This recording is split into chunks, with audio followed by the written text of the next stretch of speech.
It is a heartbreaking story. A mother left her child in a hot car while she went to work, and the little girl died. We don't know all the details yet, but as Michelle Choi reports, it is triggering an important question. What happens when working parents feel like they have nowhere to turn for childcare? On Tuesday, a 9-year-old girl died in a hot car outside her mother's workplace in Galena Park.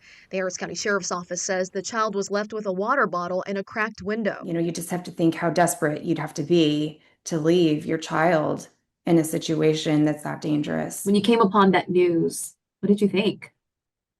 Well, as a mother and a human being, I'm heartbroken. Amber Rollins with Kids and Car Safety says the heat inside can turn deadly in minutes, even with the windows cracked. Unfortunately, that does nothing to lower the maximum temperature reached inside that vehicle. She says a child's body temperature also rises faster than an adult's, contributing to the risks. When a child is suffering from heat stroke, they can become disoriented and confused. And even a child as old as 9 years old may not understand that getting out of the vehicle would help them. This is the third hot car death in Texas in just 4 days. The state leads the nation with 166 child deaths since 1990, 33 of those in Harris County.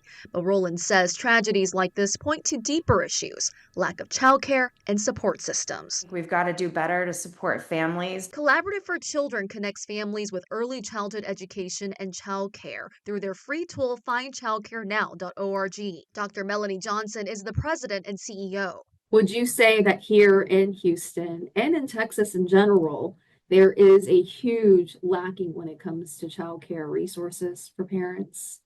Yes, I would. Johnson says more than 25,000 children in the greater Houston area are currently on an 18-month wait list for state assistance, and rising childcare costs are pushing families to the brink. At this present moment, childcare can cost as much as a college tuition. Dr. Johnson suggests turning to local churches and the YMCA for immediate relief. But for long-term solutions, she says it's up to both the community and policymakers. Creating an infrastructure for families to have affordable childcare, not only during the school year, but out of school time.